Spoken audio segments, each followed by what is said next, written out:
Plastics have become a big part of our everyday lives. We rely on them to transport and store our food. They can help keep us safe from pathogens, and we can even use them to build new and interesting things. Plastics are really just collections of giant molecules that we call polymers. Now, these polymer components are actually fairly easy to make, and they're pretty resilient molecules. We've become so dependent on these properties, in fact, that we make nearly 400 million tons of polymers every year. Unfortunately, most of these polymer products will end up in landfills, and they'll ultimately find their way into the surrounding environment. This is a huge problem, and polymer scientists are really starting to grapple with it. Now, we'll take a deeper look at this in a future video, but today I want to talk about one way we can take polymers, even waste components, and turn them into something interesting. In an ideal world, we'd be able to mimic nature's solution to waste. We could break down polymers into their building blocks and then use those to create new materials. While there are many polymers that can be handled this way, it's actually only a tiny fraction of the total volume that we manufacture. An alternative strategy is to use chemistry to directly change the structure of a polymer at the molecular level. Polymers are unusual in the sense that small changes to their structures can dramatically alter their bulk physical properties, which, in turn, changes the ways we can use them. This is the basic driving force behind what we refer to as chemical upcycling. Think of it a bit like molecular tailoring. We take a parent polymer and either cut out pieces we don't want or stitch in new components to make a daughter material with different and hopefully useful properties. This is really exciting because we can access any property we want if we just make the right modification, at least in principle. In practice, however, this is a lot easier said than done. It can be frustratingly hard to change the structure of a polymer, but new reactions to do just that are being developed all the time. So how do we actually make this happen? How can we turn one polymer into another? I'm going to show you one small way that we can do this using some chemistry that's been developed in my lab. Now, this is far from a solution to the plastic waste problem, and it's not something we can even do to every type of polymer. But it does involve some really interesting chemistry, and the chemical change we make imparts an unexpected property to the new polymer. Now, before we go any further, I want to quickly thank the National Science Foundation for helping to make this video possible. Alright, let's hit the lab to see this chemistry in action.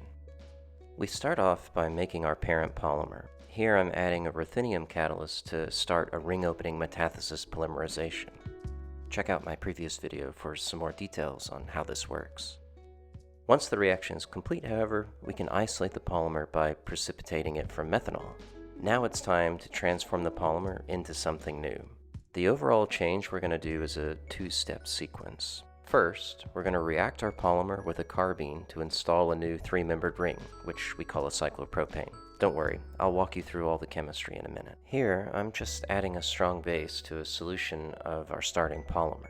The colorless liquid I'm adding is called bromoform, and this will react with that base to generate a carbene, which will immediately start the cyclopropanation process. We can isolate this new polymer by precipitating it from methanol, and we're finally at the coolest part of the entire sequence. Like minus 78 degrees Celsius cool. That silver bowl is called a dewar, and we fill it with a mixture of dry ice and acetone in order to get down to those really cold temperatures. Now, the reason we need to do that is because we're about to add a really reactive alkyl lithium reagent. Alkyl lithiums are so reactive, in fact, that they can ignite if exposed to air, so we keep everything under an inert gas like nitrogen. After we transfer the alkyl lithium with a syringe, we need to wait about 30 minutes for the magic to happen.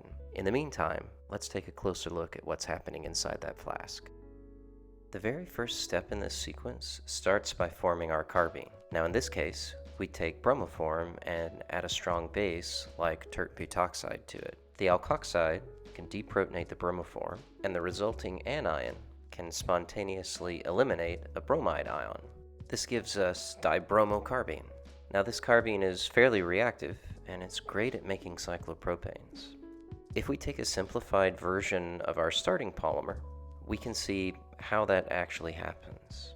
The carbene attacks the double bond, which forces those pi electrons to bite back down and make the new ring.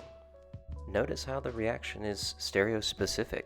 That is, the relative stereochemistry of the starting double bond is carried into the cyclopropane. Now we're ready for the final step. An alkyl lithium can actually pluck off one of those bromine atoms that's on the cyclopropane to form a new carbanion. Just like before, this anion can eliminate out a bromide in order to form a new carbene. This new carbene is much more reactive though, and it will quickly react to pop open that three-membered ring. The end result is the formation of two double bonds that share a common carbon, a functional group that we call an alene. And look what we've done. We've basically changed the connection point in our polymer from a double bond to an alene. In essence, we've just inserted a new carbon atom into that old double bond. While this seems like a really small change, it actually gives the polymer some interesting new properties, which I'll show you in just a minute. Alenes are special because of their unusual bonding. Now, in a typical double bond, all the carbon substituents are coplanar. That's because we form the double bond by allowing two p orbitals to interact with each other. In an alene, however, we just stick two different sets of p orbitals together. Now, because these orbital sets are rotated by 90 degrees relative to each other, the carbon substituents are also rotated by that same amount. This creates a twist in the molecule, and that twist is actually what makes alenes so unique.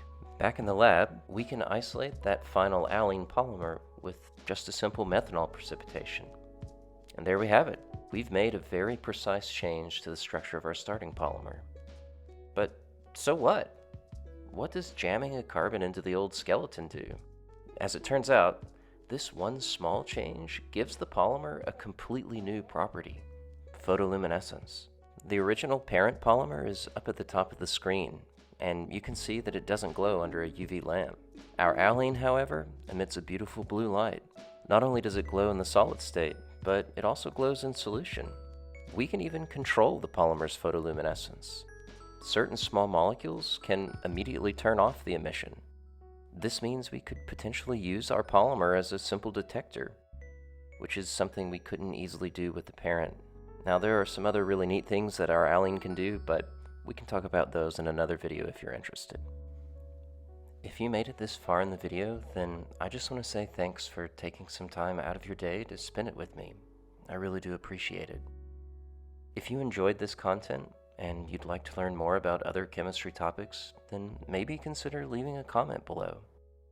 Until next time though, keep being your own curious self.